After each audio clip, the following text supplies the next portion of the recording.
네. 그럼 저희 기도하고 시작하도록 하겠습니다.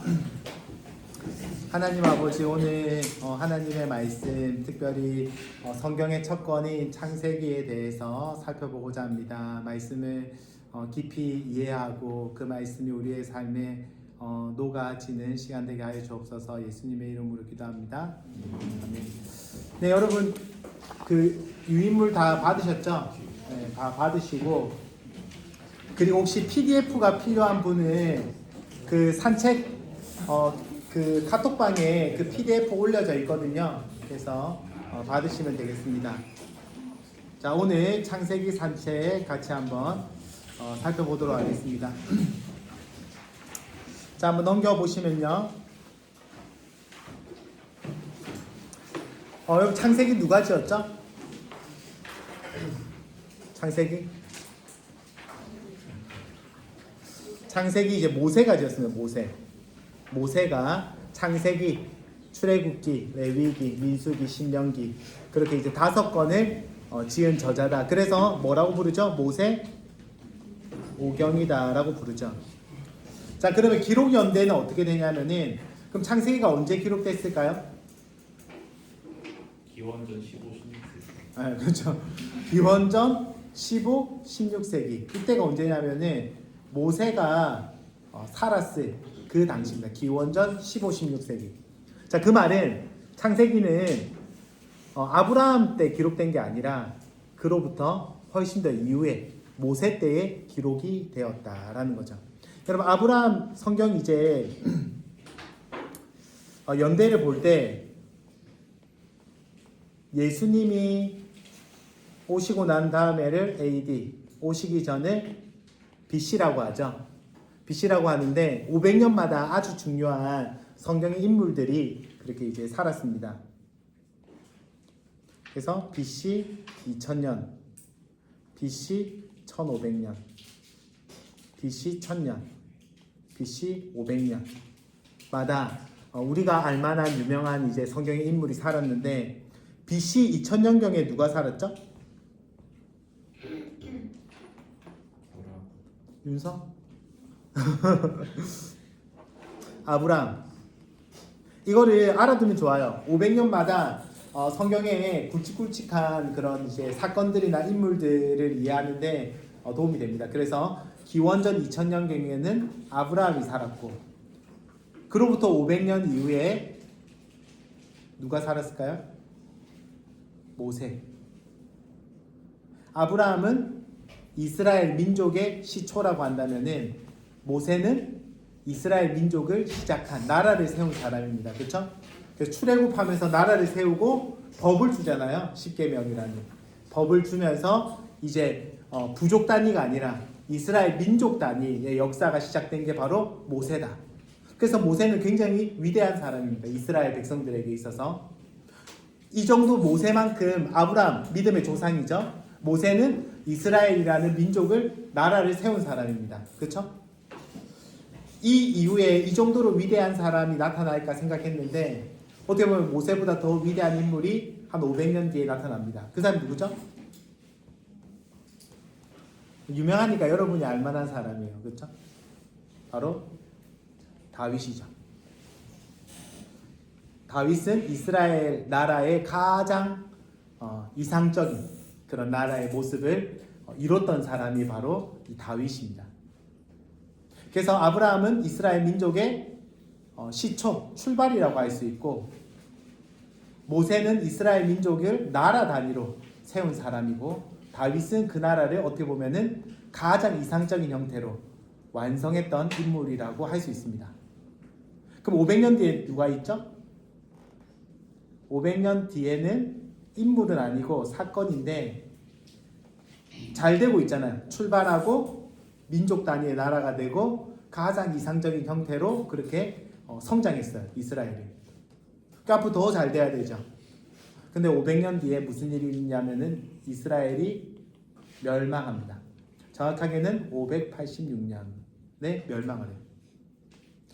여러분, 이거를 이 연도를 머리에 넣어 두시면은 여러분이 성경을 읽을 때 되게 유익한 게 많아요. 예를 들면은 여러분 사사기 있죠, 사사기. 사사기가 한 몇 년경일까요? 정확하게는 모르더라도 모세 이후죠? 이 정도는 알잖아. 모세 이후고 다윗 전이죠.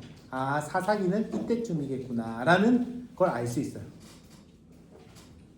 북이스라엘 남유다는 시대는 어디죠? 아, 자세히는 몰라도 한 이 정도 되겠다. 야곱이나 그 정도는 한 이 정도 되겠다 라고 우리가 알 수 있는 거예요. 그래서 여러분들이 대략적인 연대를 아시면은 구약 성경이 복잡해 보이지만 그렇게 복잡하지 않거든요. 여기에 다 여러분들이 어느 정도 시대적 위치인지를 알 수 있습니다. 자, 모세가 기록했어요. 근데 어느 시대를 기록했냐면은 모세 이전에 있었던 500년 전 그리고 몇천 년 전의 역사를 기록을 했다. 자, 우리는 여기서 모세가 어떻게 기록했을까라는 질문도 하게 됩니다. 모세가 아브라함 따지면 아브라함은 500년 전 사람이거든요. 여러분 500년 전에 누가 태어났고 그런 거 아세요? 여러분 선조 가운데 500년 전이면 지금 조선 초기 여러분 조상 누가 태어났는지 아십니까? 근데 여러분 족보가 있잖아요. 그 아담 같은 경우에는 아브라함보다 최소 몇천 년 전에 살았던 사람이잖아요. 그 누가 살았는지 어떻게 알았을까요? 그래서 모세가 하나님의 감동으로 썼지만은 모세에게 전해지는 전승이나 기록들이 남아 있을 거라고 봅니다. 그 대표적인 게 톨레도트거든요. 그건 나중에 살펴보고 그래서 모세에게 계속해서 이스라엘 백성들에게 전해지는 족보가 있었을 것이라고 생각합니다. 여러분 종갓집 같은 데 가면 족보 있잖아요. 그런 족보가 이스라엘 역사 가운데도 계속해서 이어지고 하나님의 감동으로 그거를 바탕으로 성경을 기록했다라고 볼 수 있는 거죠. 자, 이 창세기는 최초에 누가 읽었을까요?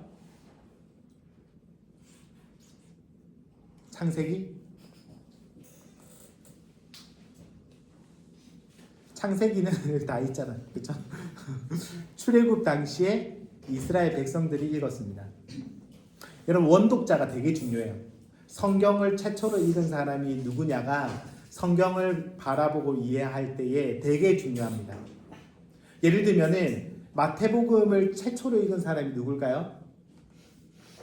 유대인들이에요. 굉장히 중요해요. 성경을 해석하는 데 있어서. 그렇죠? 유대인들에게 성경을 썼는데 예수님의 탄생을 보러 누구만 가죠? 이방인들만 갑니다.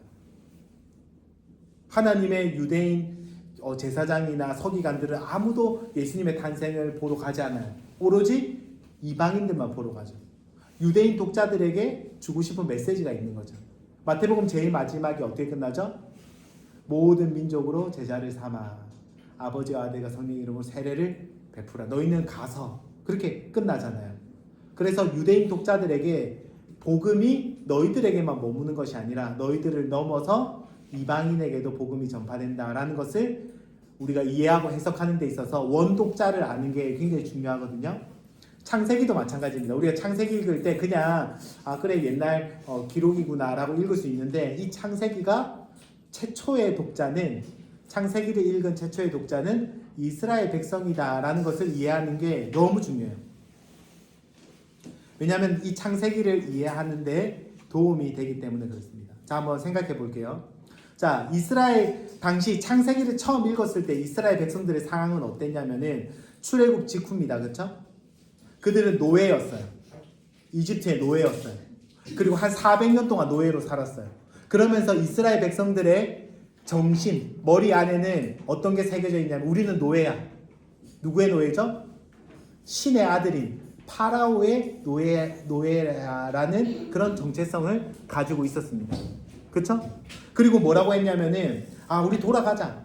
이집트로 다시 돌아가자. 그런 이야기를 했어요. 여기 광야에 먹을 것도 없고 이집트로 돌아가는 게 낫겠다. 그런 이제 불평도 하고 있었습니다. 그 사람들이 창세기를 읽었어요.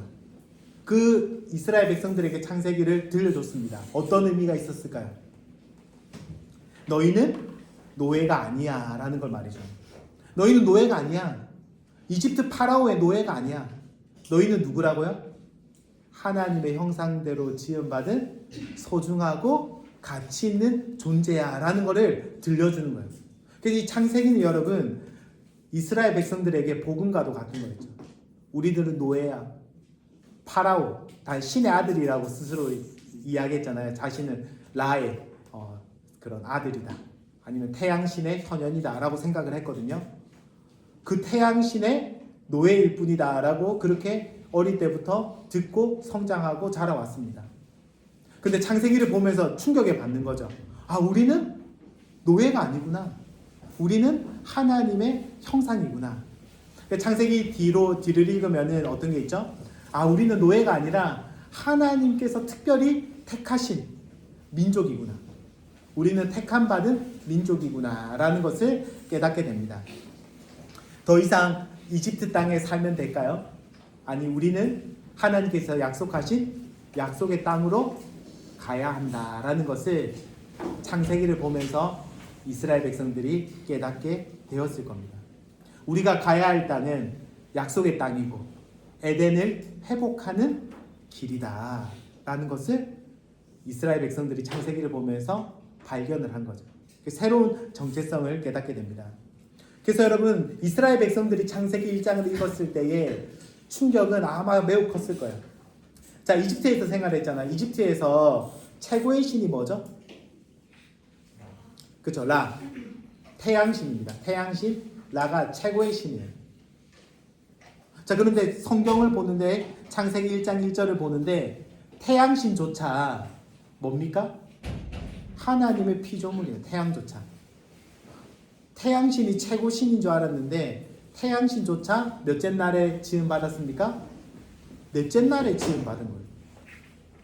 그래서 이 창세기 1장을 보면서 이스라엘 백성들은 아, 우리는 태양신의 노예가 아니라 하나님의 형상이다라는 사실을 기억한 거죠. 그래서 저는 이거에 우리에게도 여전히 유효하다 생각해요. 여러분 AI 시대잖아요. 내일 제가 좀 설교할 내용인데 AI 시대인데 여러분이 인간으로서 존엄과 가치를 가진다라는 걸 어떻게 알 수 있습니까? 여러분의 탁월함으로, 능력으로. AI가 이미 역전을 했잖아요. 우리 인간의 존엄성과 가치는 어디에 있습니까? 하나님의 형상으로 지음 받았다라는 사실이 우리에게 굉장히 중요한 복음이다라는 사실을 좀 기억할 필요가 있는 것 같아요. 자, 여기 한번 보시면은 자, 우리가 창세기를 볼 때 창세기만 보는 경향이 있는데 좀 전체적인, 특별히 이제 모세 오경 안에서 창세기를 좀 이해하는 게 필요하겠습니다. 자, 창세기는 어떤 내용을 이야기하고 있냐면은 우리는 누구인가? 우리는 누구인가? 우리는 누구지? 우리는 이집트의 노예인가? 우리는 누군지에 대해서 보여주는 책이 창세기예요. 우리는 누구지? 아, 우리는 하나님의 형상대로 지음받은 피조물이구나. 우리는 누구지? 하나님의 택한 백성이구나. 이런 새로운 정체성을 발견하게 되는 거예요. 창세기를 통해서. 그리고 출애굽기는 뭘 말해주냐면은 우리를 구원하신 하나님에 대해서 말해줍니다. 출애굽기는. 하나님이 택한 백성을 잊어버린 줄 알았어. 한 400년 동안 하나님이 침묵하셨잖아요. 그래서 잊어버린 줄 알았어. 근데 하나님이 그 백성을 기억하시고 다시 구원하시죠. 그래서 출애굽기는 자기 백성을 잊지 않고 구원하시는 하나님에 대해서 발견하게 됩니다. 그래서 하나님께서 자기 백성을 구원했어요. 자, 그러면 거기서 끝나는 게 아니라 레위기는 뭘 말해주냐면은 그러면 거룩하신 하나님과 그럼 어떻게 지낼 수 있는가? 하나님 거룩하시잖아요. 그 하나님과 어떻게 지낼 수 있는가에 대해서 기록한 책이 바로 레위기입니다. 하나님과 어떻게 같이 지낼 수 있죠? 거룩한 삶을 살아가는 거죠. 거룩한 삶을 살아가야 한다. 그게 레위기입니다. 구원받은 백성은 하나님과 같이 거룩해야 된다. 그래야지 그분과 함께 거할 수 있다라는 사실을 레위기가 말해줍니다. 민수기는 우리가 거룩할 수 없잖아요. 그래서 광야에서 실패하고 넘어지고 시험에 그렇게 무너지는 이스라엘 백성들을 보여줍니다. 그래서 구원받았지만 여전히 실패하고 넘어지고 그렇게 죄악 가운데 그렇게 살아가는 이스라엘 백성들을 보여주고, 신명기는 그럼 실패한 백성이 어떻게 다시 일어설 수 있는가, 어떻게 약속의 땅으로 들어갈 것인가, 하나님의 언약을 다시 기억하는 거죠. 그래서 여러분, 창세기는 모세오경을 이해하는데도 매우 중요한 책입니다. 그래서 여러분 큐티하거나 지금 리딩 지저스 할 때 좀 이런 맥락에서 창세기가 원래 독자들에게 어떻게 지금 읽혔을까, 그 이스라엘 백성들에게 어떤 의미가 있었을까라는 관점으로 성경을 해석하고 적용하면 훨씬 더 풍성하게 성경을 좀 해석하고 이해할 수 있어요. 제가 보니까 큐티방에서 아주 열심히 큐티하더라고요. 새해 이제 첫 달이니까 아마 오늘 또 많이 왔는데 새해 첫 달이라서 뭐 그런 것도 있지 않을까 싶은데, 여러분 큐티를 할 때 좀 이런 관점에서 성경을 바라보고 해석하고 이해하려고 하면 훨씬 더 풍성하게 창세기를 이해할 수 있습니다. 원래 독자인 이스라엘 백성들에게 어떤 의미가 있었을까, 이런 좀 새로운 질문도 해보면 좋을 것 같아요. 자, 한번 넘겨보시면은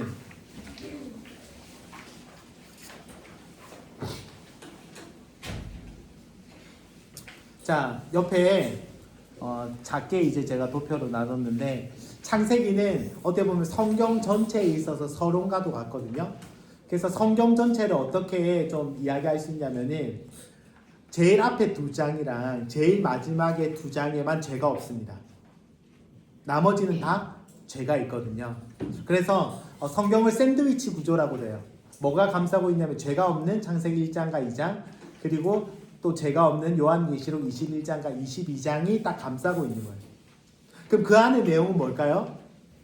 죄가 없는 세상 가운데 어떻게 죄가 들어왔고, 죄가 어떻게 우리 세상을 일그러뜨리고 망가뜨렸고, 그런데 이 죄의 문제를 어떻게 하나님이 해결하셨는지에 대한 내용이 바로 성경 말씀이라고 할 수 있습니다. 그래서 창세기에 아주 중요한 게 있죠. 성경을 이해하는데 창세기에 이 세상이 어떻게 시작되었고 얼마나 아름다웠고, 그런데 이 죄 없는 세상 가운데 어떻게 죄가 시작되었고, 그런 가장 기본이 되는 서론 역할을 하는 게 바로 창세기입니다. 그래서 여러분 소설이나 영화 같은 거 볼 때 제일 앞에 부분을 안 보면 어떻게 되죠? 이해할 수가 없어요. 해리포터 보는데 제일 앞부분을 안 보면은 중간에 보면은 막 사람 날아다니고 그러면 이해가 안 되잖아요. 좀 그런 배경들을 알아야 되잖아요. 성경도 마찬가지예요. 성경도 창세기의 가장 핵심적인 그런 죄의 문제나, 그리고 하나님이 어떻게 우리를 구원할 건지에 대한 실마리가 창세기에 나와 있고, 이게 요한계시록까지 이어집니다. 그래서 창세기를 모른다면 사실은 성경을 이해하는 게 저는 불가능하다, 바르게 이해하는 게 불가능하다라고 생각을 하게 됩니다. 자, 여기 옆에 보시면 처음 들어보는 단어일 수 있는데, 여러분 톨레도트라고 들어봤어요? 톨레도트? 처음 들어보는데, 이 단어는 어떤 단어냐면은 세계라고도 번역할 수 있고 역사라고 번역할 수도 있고 족보나 계보라고 번역할 수도 있습니다. 마태복음 1장에 나오는 1장 1절에 한번 형석이 읽어볼래요? 마태복음 1장 1절.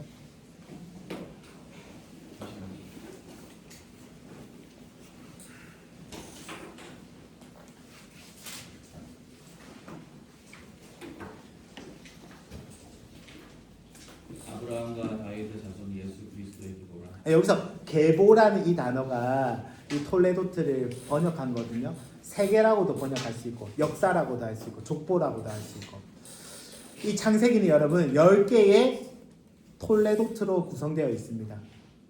이게 족보거든요. 그래서 10개 단위의 그런 톨레도트, 족보 혹은 이야기, 계보로 구성되어 있는 게 바로 창세기입니다. 그래서 창세기를 구성하는 가장 기본 단위가 족보예요. 이 말은 뭐가 중요하냐면은 창세기를 우리가 이해할 때 필요한 건 뭐냐면은 특정 사람의 역사, 아브라함의 역사구나. 물론 중요하지만 그것보다 더 중요한 건 뭐냐면은 약속의 계보가 이어진다라는 게 굉장히 중요하다는 거예요. 하나님의 약속, 하나님의 구원이 이어지는구나라는 것을 그런 관점으로 창세기를 이해하는 게 중요합니다. 아, 계보가 이어지는구나. 자, 그리고 또 한 가지 우리가 좀 생각할 것은 처음에 하나님이 땅을 주세요. 이 땅의 이름이 에덴입니다. 근데 인간이 이 에덴을 잃어버리게 되죠. 추방당하게 됩니다. 이 땅을 빼앗기게 됩니다. 그럼 이 땅을 다시 얻는 과정이 바로 창세기에 기록되어 있는 약속의 땅이라고도 이야기하고 나중에 어떻게 되죠? 요한계시록의 천국으로 이야기되는 에덴을 다시 어떻게 얻을 것인가. 우리가 에덴을 상실했잖아요. 그래서 여러분 소설 중에 그 소설 신라곤이라고 하죠. 신라곤? 모르는구나. 신라곤 되게 유명한 소설인데 그게 인간이 낙원을 상실했다는 거예요. 그게 신라곤. 낙원을 상실한 인간이 성경은 어떻게 이 낙원을 다시 되찾느냐. 그래서 약속의 땅을 다시 되찾는 이야기. 그리고 궁극적으로는 우리가 참 에덴이라고도 할 수 있는 천국을 다시 얻는 이야기가 바로 성경의 이야기다. 자, 그 밑에 보시면은 10개의 톨레도트를 제가 적어놨습니다. 자, 제일 먼저 나오는 1장부터 2장 3절은 서막이라고 할 수 있어요. 서막. 그래서 톨레도트가 아니고 서막이라고 할 수 있습니다. 제가 편집을 좀 잘못해서 이게 바뀌었어요. 이 두 개만. 이거랑 이 밑에 거랑 바꿔야 됩니다. 네, 이 두 개를 좀 바꿔주세요. 그래서 톨레도트가 나오기 전에 그런 서막의 역할을 하는 게 바로 하나님의 창조와 땅의 질서, 이 땅을 창조하시고 하나님께서 복을 주시는 그런 내용으로 구성되어 있습니다. 그 다음에 이제 첫 번째 톨레도트가 이것이 하늘과 땅의 톨레도트라 라면서 2장 4절에 나와요. 그래서 하늘과 땅의 톨레도트가 나오고 그 밑에 이제 아담의 톨레도트가 나옵니다. 아담의 톨레도트에서는 드디어 인간이 죽게 되죠. 인간이 에덴에서 쫓겨나고 죽음을 경험하게 됩니다. 그러면서 하나님과 동행하는 사람들의 이야기가 나와요. 비록 우리 인간은 죽게 되지만 태어나서 자녀를 낳고 죽게 되지만 그 가운데서 하나님과 동행한 사람의 이야기가 여기에 나옵니다. 누가 있죠? 이번 주 큐티. 그렇죠. 에녹이랑 노아. 이 두 사람이 하나님과 동행하는 그런 삶을 보여주죠. 그 다음에 노아의 톨레도트가 나옵니다. 땅은 리셋되었지만 죄는 여전히 행하는 그런 이 땅의 모습들, 그 절망적인 모습을 이야기하지만 그 가운데서도 소망을 보여주죠. 소망.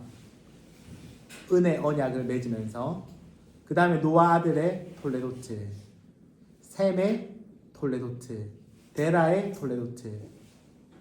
데라의 톨레도트에는 아브라함을 부르시는 이야기가 나옵니다. 아브라함이 나오거든요.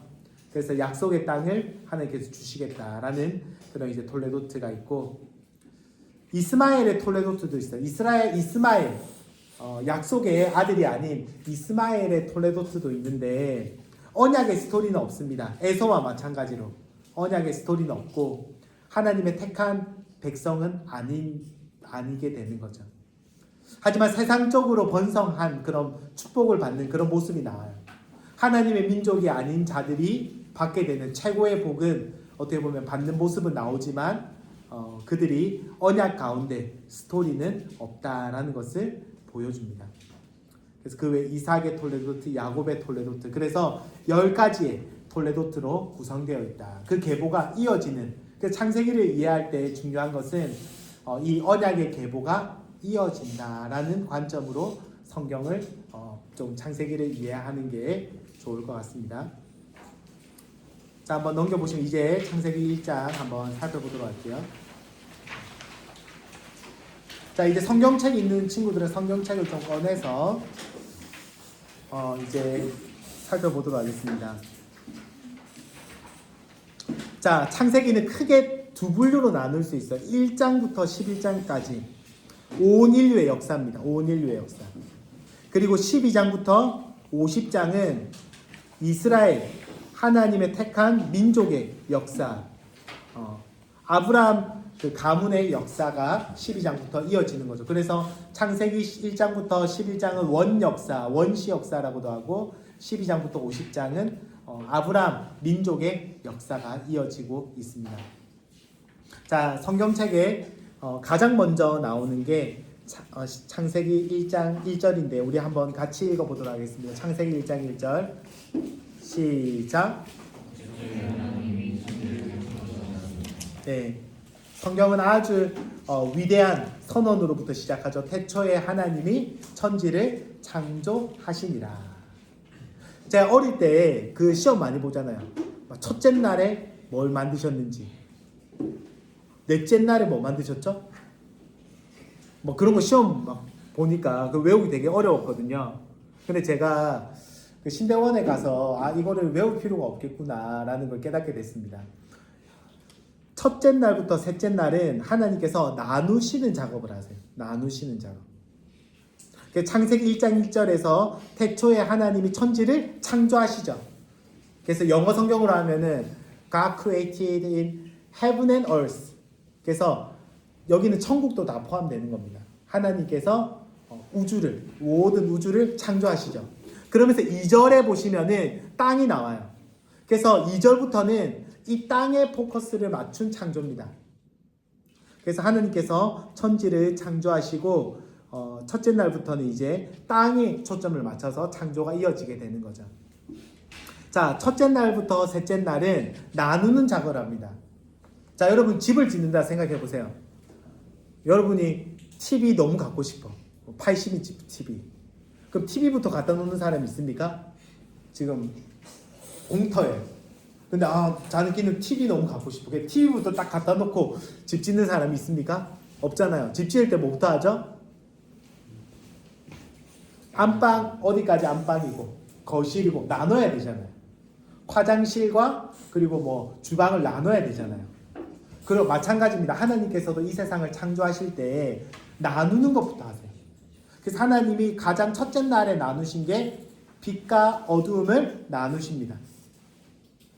그리고 둘째 날에는 하늘 궁창을 만들었다 돼 있는데 궁창이 뭐냐면은 하늘인데 위에 하늘, 이게 하늘, 위에 하늘, 바다, 위에 바다를 이제 하늘이라고 이야기하고요. 아래 바다를 바다라고 이야기하거든요. 이 사이에 있는 게 궁창입니다. 그래서 우리가 지금 다 알 수 없지만은 노아 홍수 이전에는 하늘에 꽤 두꺼운 물층이 있었다고 생각을 해요. 물층, 매우 두꺼운 물층이 있었다. 그래서 빛도 아주 굴절이 많이 돼서 옛날에 이제 태양을 그려놓은 그런 이제 이집트나 그런 데 보면 눈이 이렇게 돼 있잖아요. 그 태양이 약간 굴절이 많이 돼서 지금의 원형이 아니라 약간 타원 형태로 있었다라고 생각을 하는데 뭐 정확하게는 알 수 없습니다. 자, 그런데 그래서 궁창을 만드셨다. 궁창은 하늘과 위에 하늘과 바다를 나누는 중간에 어떻게 보면 대기층과 같은 역할을 하는 게 궁창입니다. 그래서 위의 물과 아래 물로 나누고 위의 물을 가리켜서 바다다. 그래서 바다가 파랗잖아요. 하늘이 파랗잖아요. 그래서 위의 물은 하늘이다. 그리고 아래 물은 바다라고 그렇게 구분을 짓는데 그래서 궁창을 만드셨다. 그래서 하늘과 바다로 나누신 작업을 하십니다. 둘째 날에. 자, 셋째 날에는 어떻게 하냐면은 셋째 날에는 밑에 이제 바다가 생겼잖아요. 이 바다를 육지와 바다로 나누십니다. 그래서 구획을 좀 정하시는 작업이 첫째 날, 둘째 날, 셋째 날에 하십니다. 첫째 날에는 빛과 어둠을 나누시고 둘째 날에는 하늘과 바다를 나누시고 셋째 날에는 바다와 육지를 나누시는 그런 작업을 합니다. 자, 넷째 날부터는 어떻게 하냐면 그 나눠진 구역을 채우는 작업을 하세요. 나눠진 구역을 다스리는 어떻게 보면은 존재를 만드시는 작업을 합니다. 자, 그래서 넷째 날에 해와 달과 별을 어디에다 채우시는 거죠? 빛이 있으라 하신 곳에는 해를 채워놓고 어둠이 있으라 한 곳에는 달과 별을 채워 넣는 거죠. 자, 이거를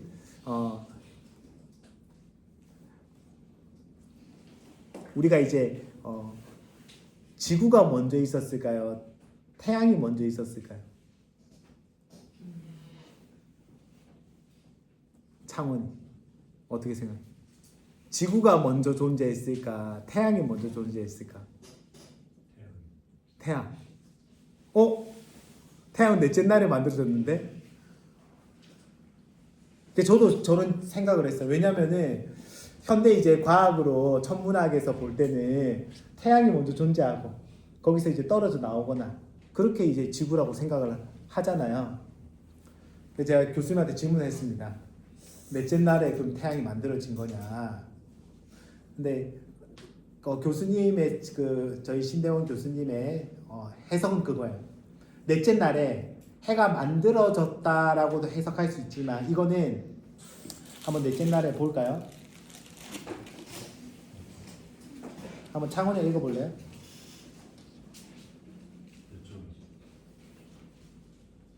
14절, 1장 14절. 하나님이 이르시되 하늘의 공창에 명체들이 있어 낮과 밤을 나뉘게 하고 그것들로 징조와 계절과 날과 해를 이루게 하라.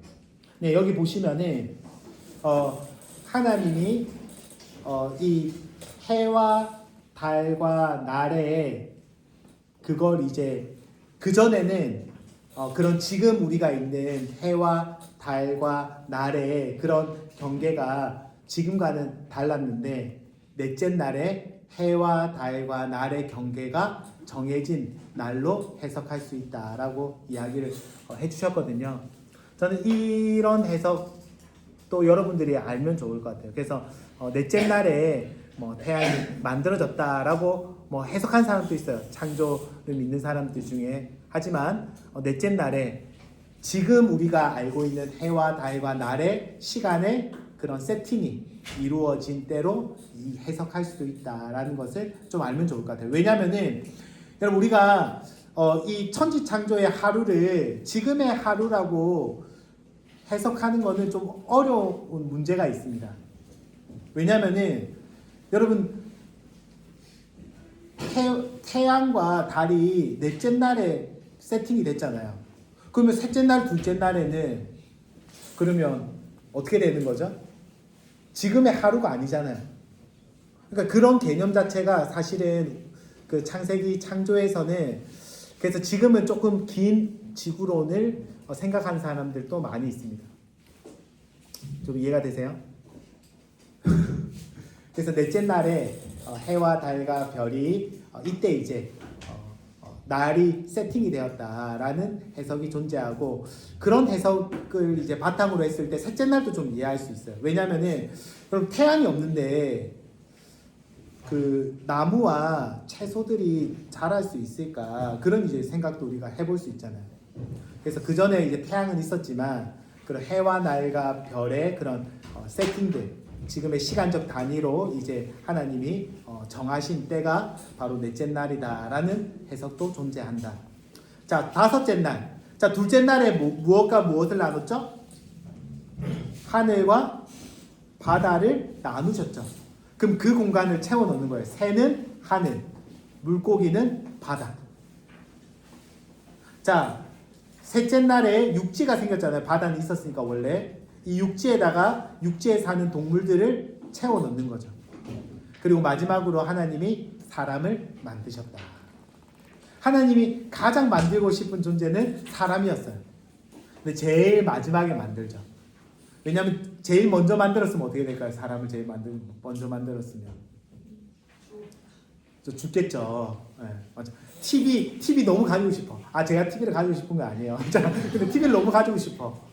근데 TV부터 공사장에 먼저 갖다 놔. 그러면 어떻게 돼? TV가 나중에 집에 들어갈 때 보면은 TV가 막 깨져 있고 망가져 있겠죠. 그래서 하나님께서 이 세상을 창조하실 때도 매우 질서정연하게 하나님의 선하신 뜻대로 창조를 하였다라는 것을 창조 기사가 우리에게 보여주고 있습니다. 자, 그리고 중요한 게 뭐냐면은 마지막 날에 이 모든 것을 만드시고 안식하셨다는 거예요. 현서가 한번 읽어줄래요? 현서가 2장 2절.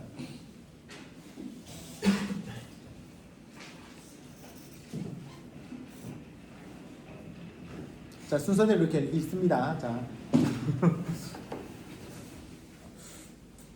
하나님이 그가 하시던 일을 일곱째 날에 마치시니 그가 하시던 모든 일이 그치고 일곱째 날에 안식하시니라. 네. 그럼 일곱째 날에 안식했거든요. 왜 안식했을까요? 더 만들 게 없어서. 더 만들 게 없어서. 우리를 위해서. 네. 하나님은 쉴 필요가 없잖아요. 그렇죠? 왜냐하면 말로 만들었잖아요. 별로 힘들지 않았을 거예요. 근데 왜 안식했느냐? 뭐 우리를 위해서 하나님 계속 24시간 계속 일하면 우리도 일해야 되니까 뭐 그런 의견도 있는데 이 안식의 개념을 좀 이해할 필요가 있는데 에노이가 그 다음 말씀 한번 읽어주네요. 하나님이 그 일곱째 날 복되게 하사 거룩하게 하셨으니 하나님이 창조하시며 만드시던 모든 일을 마치시고 그 날에 안식하셨습니다. 네, 여기 보면은 안식의 개념이 나옵니다. 안식. 이 안식은 여러분 단순히 쉬는 게 아니에요. 안식은 하나님의 복을 받는 날입니다. 하나님의 복을 받고 거룩한 구별된 존재로 살아가는 거예요. 그래서 만약에 여러분 인간이 타락하지 않았다면 일곱째 날이 계속 이어졌을 것이다 라고 이야기하는 신학자입니다. 그냥 이거는 자빠져서 자는 게 아니에요. 여러분 안식은 하나님의 복을 받는 상태로 살아가는 거죠. 자, 히브리서 한번 보겠습니다. 히브리서 4장 3절.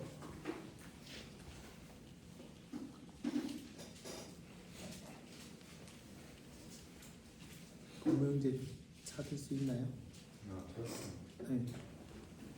그러나 그 말씀을 믿는 우리는 안식에 들어갈 것입니다. 그것은 내가 진노하여 내는 것 그들은 결국 내 안식에 들어오지 못할 것이다 하고 말씀하신 그대로입니다. 네, 이 4절까지 읽어볼래요? 사실상 하나님께서 세상을 창조하시고 모든 일을 끝마치셨으므로 그때부터 안식이 있었는 것입니다.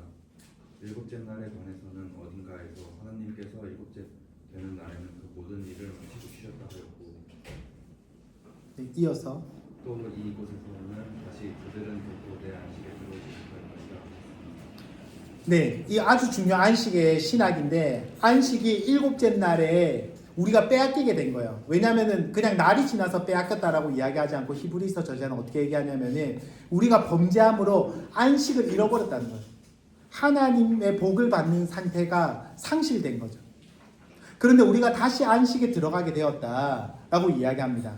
제7일 이야기가 나오잖아요. 이때를 이야기하는 거예요. 하나님이 이 세상을 창조하셨을 때가 하나님의 나라, 천국이 이루어진 그런 상태였다라는 거예요. 안식을 누리는 상태였다. 그런데 인간이 범죄함으로 이 안식을 잃어버렸다. 우리가 어떻게 다시 안식에 들어갑니까? 예수 그리스도 안에서 안식을 얻게 되었다라고 성경은 이야기하고 있다는 거예요. 그래서 여러분 일곱째 날은 단순히 하나님이 쉬는 날이 아니라 하나님의 복을 누리고 하나님의 은혜를 받는 날이었어요. 다른 말로 이야기하면은 천국을 누리게 되었다. 하나님 나라가 이 에덴에 이루어졌다라는 거죠. 여러분 우리 주일날 뭐 하는 날입니까? 일요일날? 네? 아 그쵸. 쉬는 날 생각했는데 여러분 우리 조선시대만 해도 여러분 일주일에 한 번씩 안 쉬었어요. 계속 일했습니다. 계속. 근데 이제 우리 기독교 들어오면서 그렇죠. 일주일에 한 번씩 쉬는 게 여러분 얼마나 큰 축복인지 몰라요. 그렇죠? 네. 쉬잖아요. 안식. 일곱째 날에 쉬잖아요. 근데 단순히 쉬는 게 목적이 아니에요. 주일날은. 주일날의 목적은 안식입니다. 다르게 이야기하면 하나님의 복을 받는 게 핵심적인 거예요. 그래서 여러분 왜 쉬고 싶은데 왜 예배 드리러 와야 되죠? 왜냐면 그게 안식일의 본질이기 때문에 그래요. 하나님의 복을 받는 시간. 그래서 주일날 여러분이 제일 좋아하는 예배 시간 가운데 제일 좋아하는 시간이 뭐죠? 축도 시간이잖아요. 그렇죠? 네. 축도 제일 좋잖아요. 네. 축도가 뭐죠? 복을 받는 거예요. 복을 받는.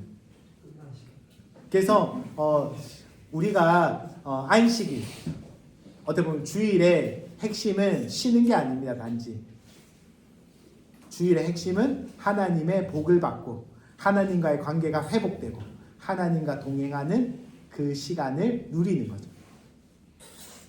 자, 그렇게 하늘과 땅을 창조하시고 그 다음에 이제 하나님께서 만드신 게 이 사람을 창조하십니다. 사람을 창조하십니다.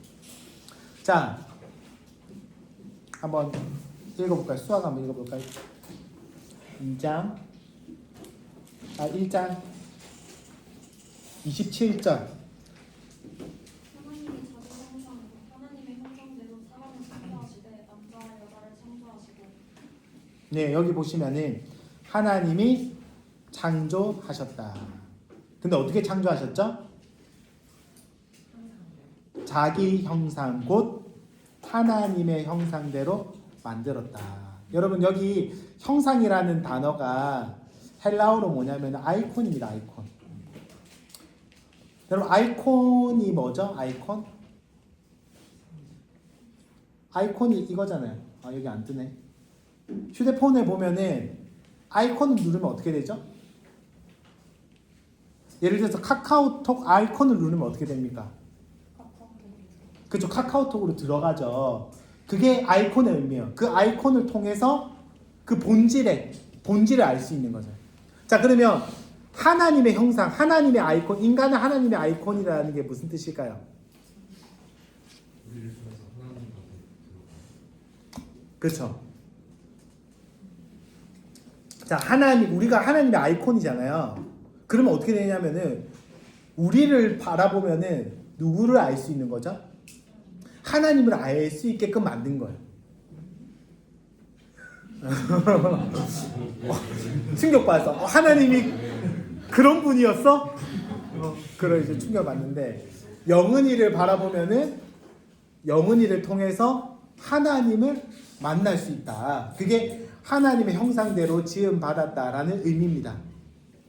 그래서 원래 우리가 타락하지 않았다면 우리 인간들을 바라볼 때에 하나님은 저렇게 사랑이 많으신 분이구나. 하나님은 저렇게 공의로우신 분이구나. 정직한 분이구나. 성실한 분이구나. 라는 것을 우리를 통해서 하나님을 바라볼 수 있게 만든 게 바로 하나님의 형상이에요. 그래서 우리는 하나님의 형상입니다. 우리를 바라볼 때 하나님을 알 수 있도록 만들었어요. 자, 최근에 AI에 대해서 많이 이야기하잖아요. AI는 누구의 아이콘이죠? 그렇죠. AI는 인간의 아이콘이라고 할 수 있죠. 인간의 형상이죠. 사람의 형상. 그래서 막 속이잖아요. 막 속이고 기만하고 모르는데도 아는 척하고 막 그렇게 하잖아요. 그렇죠? 네. 그래서 어떻게 보면은 AI는 사람의 형상인데, 그래서 AI를 가만히 보면은 사람의 모습을 알 수 있죠. 그렇죠? 우리 사람도 마찬가지예요. 사람은 하나님의 형상으로 지음 받았습니다. 그래서 우리 사람을 보면은 하나님이 어떤 분인지를 알 수 있게끔 하나님이 만드신 거예요. 우리를. 자, 인간에게 하신 명령이 뭐죠? 자, 옆에 한번 읽어볼까요? 하나님이 그들에게 복을 주시며 하나님이 그들에게 이르시되 생육하고 번성하여 땅에 충만하라. 땅을 정복하라. 바다의 물고기와 하늘의 새와 땅에 움직이는 모든 생물을 다스리라 하시니. 네. 자, 우리는 이걸 단순히 자녀를 많이 낳아라 그런 이제 명령으로 이해하곤 하는데, 그것보다 더 중요한 건 뭐냐면은, 자, 한번 보세요. 여기 에덴 동산이 있습니다. 에덴 동산.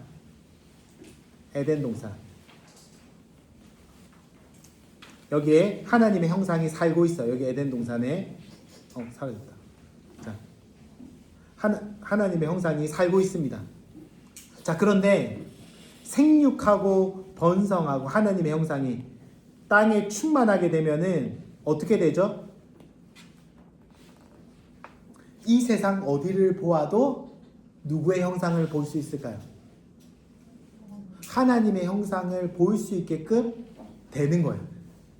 그래서 여러분 생육하고 번성하라는 건 단순히 아이를 많이 낳으라라는 명령을 넘어서서 이 명령에 순종하게 되면은 에덴은 확장성을 가지고 있어요.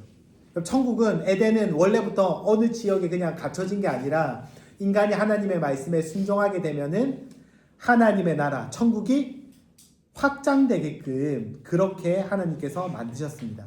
그래서 이 세상 어디를 보더라도 하나님의 사랑과 하나님의 성실하심, 하나님의 신실하심, 하나님의 정의로우심을 볼 수 있게끔 그렇게 만들어지도록 그게 하나님의 뜻이었습니다. 그래서 하나님의 나라로 충만해지는 거죠. 그래서 하나님의 나라가 확장되고 더욱더 풍성해지도록 이 세상을 만드신 거예요. 원래 목적은. 자, 그런데 불과 창세기 몇 장 지나지 않아서 어떤 결과가 펼쳐지게 되냐면 한번 읽어볼래요? 5장, 창세기 5장, 6장 5절.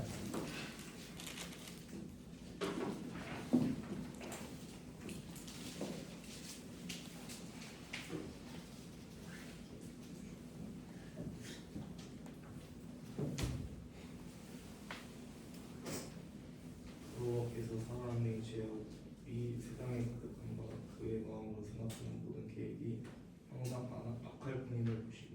네, 죄악이 세상에 가득했다. 하나님이 원래 만드실 때는 사랑이 가득하고 자비가 가득하고 하나님의 모습을 닮은 존재들이 가득하게 만드셨는데 불과 몇 장 지나지 않아서 온 세상이 죄악으로 가득했다. 악으로 가득했다라고 그렇게 이야기합니다. 자, 한번 11절, 12절도 한번 읽어줄래요?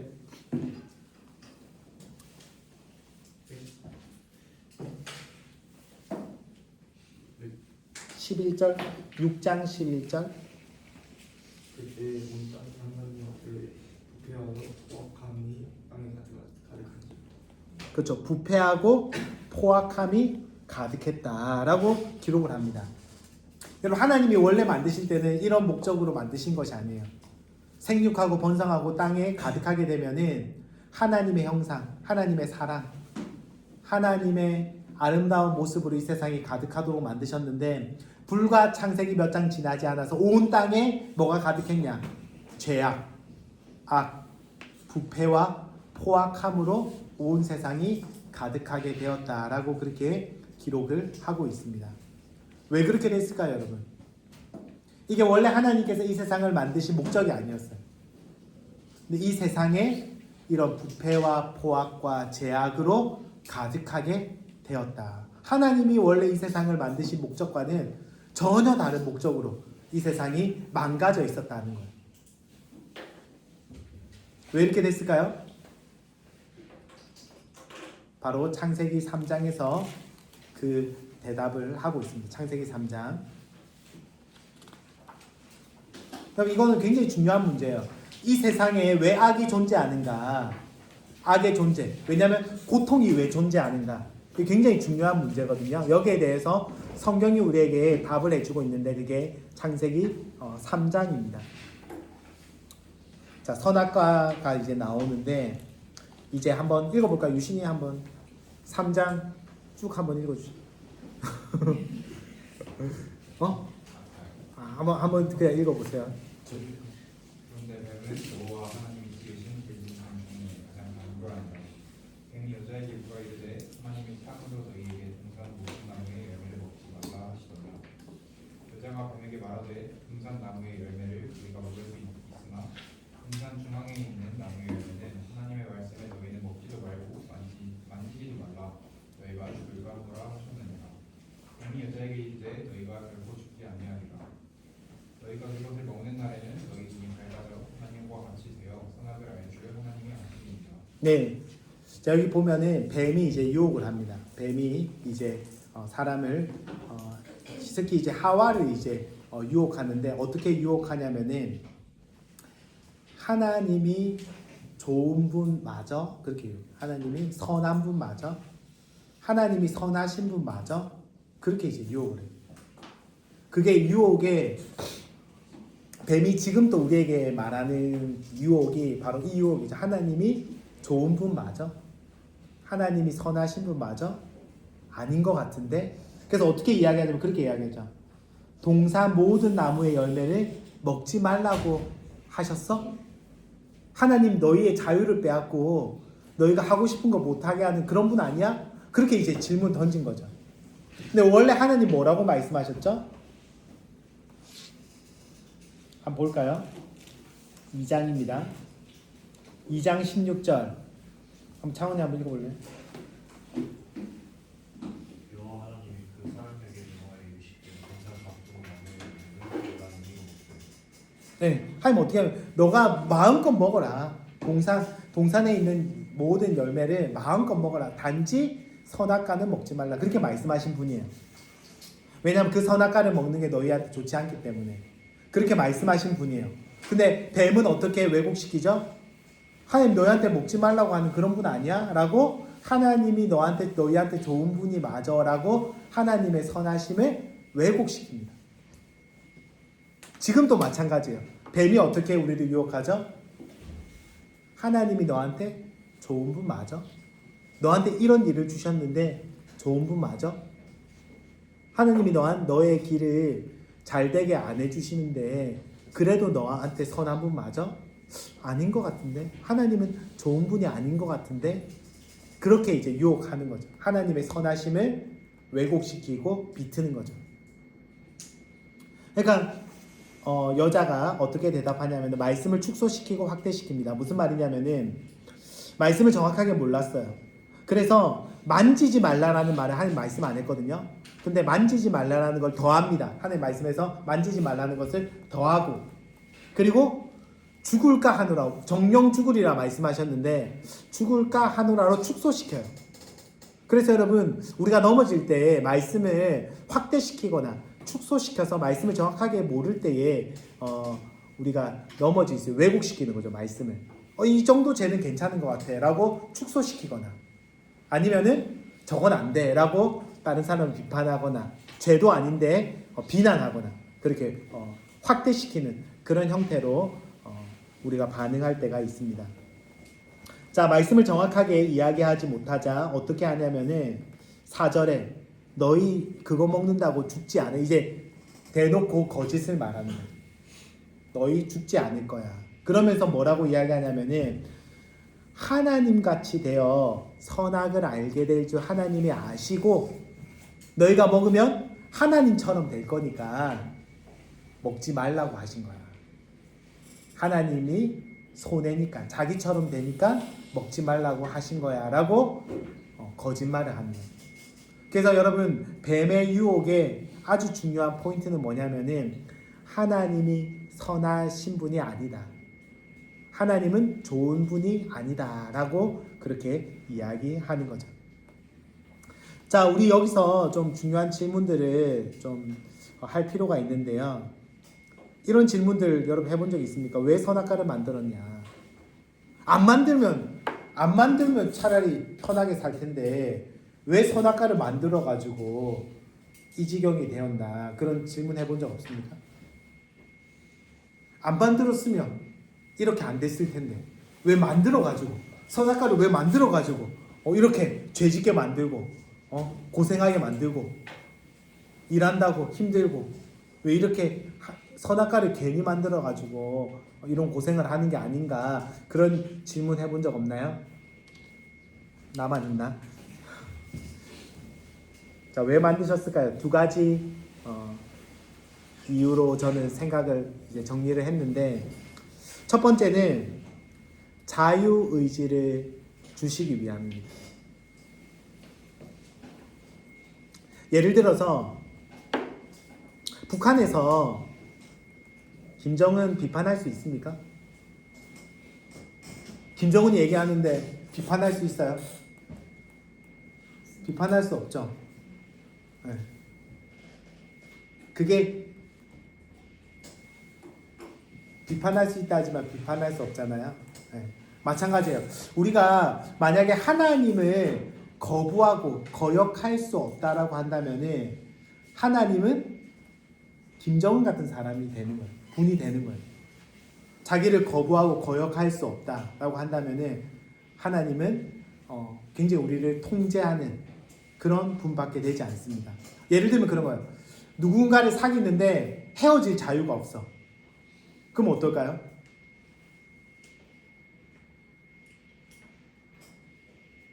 좋을 것 같나요? 누군가를 사귀는데 헤어질 자유가 없어. 어? 뭐야? 아, 무서워. 왜? 이제 헤어질 자유를 너는 빼앗겼잖아. 좀 무섭나 보지? 네. 네. 헤어질 자유가 없다라고 한다면 좀 무서운 생각이 들죠. 왜냐면은 여러분, 사랑이라는 것은 헤어질 수 있지만 그럼에도 불구하고 사랑할 때 의미가 있는 거잖아요. 마찬가지입니다. 우리가 하나님을 예배하고 하나님이 원하시는 관계는 뭐냐면은 너 예배해. 예배 안 나오면 다리 부러지고 막 예배 시간에 졸면 막 번개치고 막 이런 예배를 하나님 원하시지 않아요. 하나님이 원하시는 관계는 인격적이고 사랑을 기반으로 한 관계를 원하십니다. 그렇기 때문에 하나님께서 선악과를 주셔서 하나님을 거부할 수 있음에도 불구하고 하나님을 사랑하고 예배하기를 원하시는 거예요. 그게 하나님이 원하시는 관계이기 때문에 하나님께서 선악과를 통해서 우리에게 자유의지를 주신 겁니다. 자, 두 번째로, 저는 이제 두 번째가 더 중요하다 생각하는데요. 두 번째로 우리가 기억해야 될 건 뭐냐면, 하나님 왜 선악과를 만드셨느냐. 여러분, 선악과가 없다면 한번 생각해 보세요. 여기 에덴 동산이에요. 에덴 동산입니다. 가운데 생명나무가 있고 옆에 선악을 알게 하는 나무가 있어요. 근데 이 나무가 없어. 선악과가 없어. 그러면 아담과 하와는 이 에덴 동산에서 어떤 존재죠? 그쵸? 왕 같은 존재입니다. 왜냐면 그걸 어떻게 알 수 있냐면은 이름을 지어주고, 동물들의 이름을. 여러분, 이름은 어떤 존재가 지어주죠? 네? 주인? 준수, 너 이름을 창조주가 지어줬나? 엄마가 지어줬어? 아빠는? 그쵸? 동생 이름 누가 지어줬어요? 동생한테 별로 관심이 없고. 하여튼 이름을 지어준다는 것은 그 존재를 책임지는 존재가 이름을 지어주는 거예요. 여러분, 동생 이름 여러분이 지은 사람 있나요? 없잖아요. 왜냐하면 내가 그 동생을 책임지는 존재가 아니니까 동생의 이름을 내가 짓지 않는 거예요. 그렇죠? 이름을 짓는 것은 그 사람을 책임지거나 권위를 가진 사람이 이름을 짓습니다. 자, 동물의 이름을 지었다, 아담이. 그 말은 그 동물들의 지배자 혹은 그 동물을 책임지는 존재가 아담이었다. 그래서 아담과 하와는 거기서 자기들이 하고 싶은 모든 걸 할 수 있었어요. 그래서 왕 같은 존재였습니다. 그런데 동산 중앙을 거닐 때에 뭘 기억하죠? 우리 멋대로 살면 안 돼. 그걸 기억하는 거예요. 동산 중앙을 건너면서 지나면서 동산 중앙에 있는 선악과를 보면서 뭐라고 이야기할까요? 아담과 하와가 서로 하나님이 이건 먹지 말라고 했어. 자, 그 말은 우리가 왕이 아니라 우리가 진짜 순종해야 될 누가 있다는 거죠? 왕이 있다라는 거예요. 우리가 진짜 순종해야 될 왕이 있다. 그분이 누구라는 거죠? 하나님이 계신다. 다르게 이야기하면 이곳은 우리의 나라가 아니라 누구의 나라다? 하나님의 나라임을 보여주는 게 바로 선악과입니다. 자, 그러므로 선악과는 있어도 되고 없어도 되는 게 아니에요. 선악과는 반드시 존재해야 됩니다. 왜냐하면 선악과가 있어야지만 여기는 나의 나라가 아니라 아담과 하와의 나라가 아니라 여기는 에덴 동산은 하나님의 나라다라는 것을 선악과가 보여주기 때문에 그래요. 그래서 아담과 하와가 선악과를 볼 때마다 우리에게 진짜 왕이 계신데 그분은 하나님이시다. 우리는 하나님의 말씀에 순종하는 청직이다라는 것을 기억하는 거죠. 이해가 되시나요? 그래서 여러분, 선악과는 왜 만들었어? 괜히 만들어가지고 우리를 힘들게 하시네. 저도 어릴 때 그런 생각을 했는데 선악과는 매우 중요합니다. 하나님의 나라임을 보여주는 거예요. 그래서 이곳이 하나님이 통치하시는 하나님의 임재가 있는 하나님의 나라다라는 것을 보여주는 게 바로 선악과고, 그래서 선악과는 하나님의 나라에서 그렇게 하나님 나라를 보여주는 아주 중요한 상징과도 같은 나무였다라고 할 수 있습니다. 그래서 선택이 아니라 어떻게 보면 필수적인 그런 뭐라 해야 되죠? 필수적으로 존재할 수밖에 없는 그게 바로 선악과였다. 자, 우리가 다음 질문을 좀 했으면 좋겠는데, 그러면 그래 뭐 선악과는 있어야 된다니까 그렇다 치자. 그러면 선악과 하나 먹은 게 그렇게 큰 죄냐? 그럼 선악과 먹어서 어떻게 되죠? 네, 어떻게 되죠? 그렇죠. 눈이 밝아지고 부끄러워지고,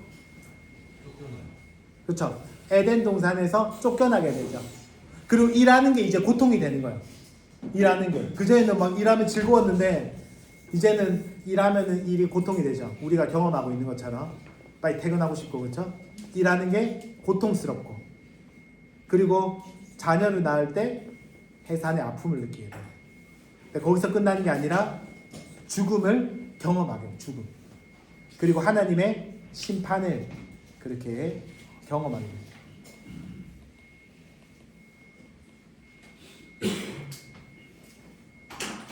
뭐 때문에? 선악과 먹어서. 너무한 거 아닙니까? 솔직히 우리끼리. 자, 우리끼리 진짜 이거 너무한 거 아니에요? 아니 뭐 사람을 죽인 것도 아니고 뭐 폭력을 쓴 것도 아니고 선악과 하나 먹었는데 이 너무 결과가 치명적인 거 아니에요? 어떻게 생각하나요? 자, 너무하다. 손 내리고. 아니다. 이건 정당하다. 손 안 든 사람 질문해봐야겠죠? 정당하다 생각하는 게 너무한 거 아닌가요? 선악과 하나 먹었는데. 자, 여기서 우리가 좀 그 아주 중요한 좀 신학적인 개념을 잡고 가야 되는데, 죄가 뭐냐, 성경에서 말하는 죄가 뭐냐에 대한 것들을 우리가 좀 기억할 필요가 있습니다. 자, 인간이 잠시만요.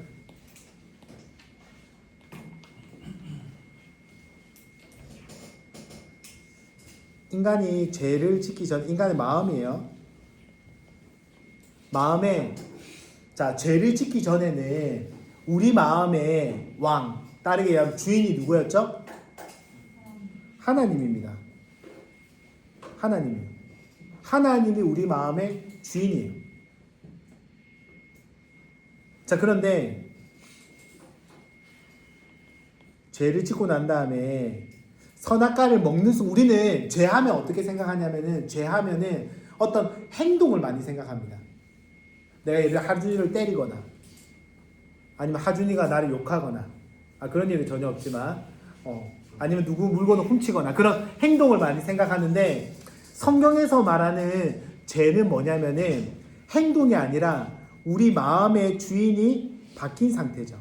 지금까지는 하나님이 주인이었어요. 근데 여러분, 선악과를 먹는 순간 우리는 선악과를 먹는 행동을 생각하거든요. 죄하면은 선악과를 먹었지 라고 생각해요. 근데 여러분, 선악과를 먹기 전에 마음의 변화가 먼저 생깁니다. 마음에 어떤 변화가 생기죠? 지금까지는 하나님이 내 삶의 주인이었어요. 하나님이 선하다고 한 게 선한 거였어. 하나님이 나쁘다고 한 게 나쁜 거였어, 나한테. 근데 선악과를 먹는 순간 우리 마음에 변화가 생겨서 하나님을 어떻게 하는 거죠? 하나님, 내 마음에서 꺼지세요. 이게 죄의 가장 본질적인 상태입니다. 하나님, 내 인생에서 왜 이렇게 참견하세요? 이제 선과 악은 누가 결정합니다?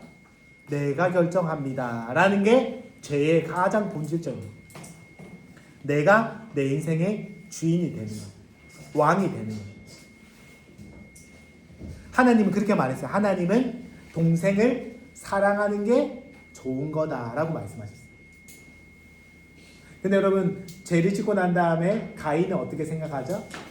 저 동생이 사라지는 게, 이 지구상에서 없어지는 게 나한테 좋은 거야 라고 선악을 누가 결정하죠? 내가 결정하게 됩니다. 이게 선악을 안다는 개념이에요. 여러분 선악과를 먹으면 선악을 알게 돼요. 선악을 자기가 판단하게 됩니다. 그전에는, 선악과를 먹기 전에는 하나님이 좋다고 한 게 나한테도 좋은 거였고 하나님이 악하다라고 한 게 나한테도 안 좋은 거였어요. 근데 선악과를 먹는 순간 어떻게 하냐면 하나님이 좋다고 한 거 나한테 좋은 거 아니에요. 하나님 먹지 말라고 한 거 그거 나한테 안 좋은 거야. 오히려 나는 먹는 게 좋아. 그러면서 우리 마음의 주인이 바뀌는 것이 바로 죄의 본질입니다. 그러면서 선악을 누가 결정하게 되죠? 이제는 내가 결정해요. 내가.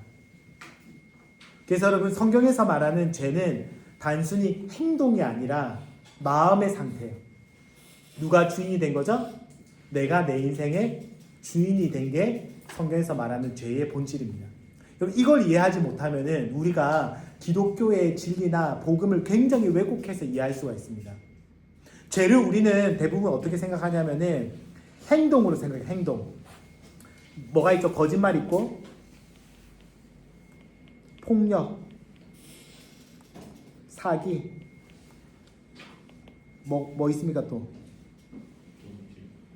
도둑질, 컨닝. 컨닝 아닌가요? 또 뭐 있죠? 살인. 뭐 이런 여러 가지. 게으름. 여러 가지. 이런 겉으로 드러난 행동들만 우리가 죄라고 생각하거든요. 그러면 여러분 기독교의 복음을, 기독교의 진리를 왜곡해서 생각할 수 있습니다. 겉으로 드러난 것을 죄라고 생각하면은 이 겉에 것만 잘 닦으면 괜찮아진다라고 생각을 해요.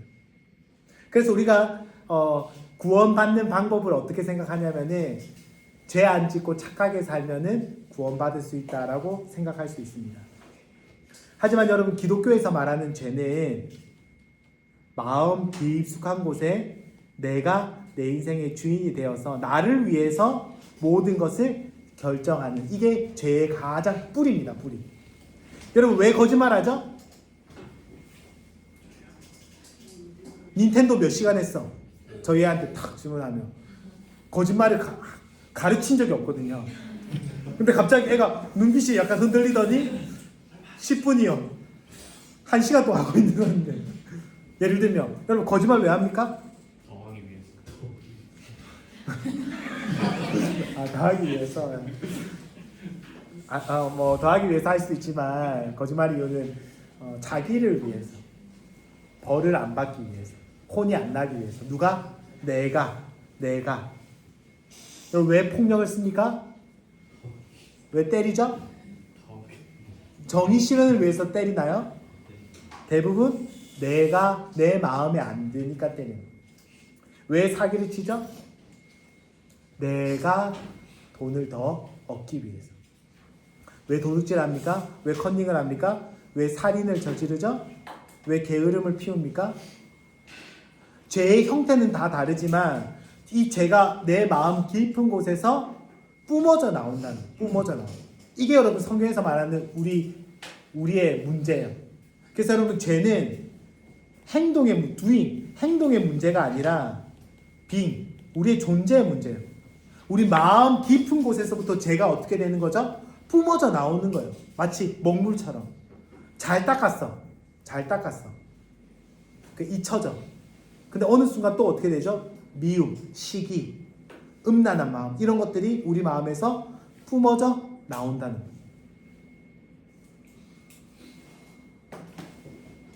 그래서 여러분 성경이 말하는 죄의 본질은 그냥 단순히 나쁜 일을 했다 정도가 아니라 하나님을 버린 겁니다. 하나님의 형상으로 지은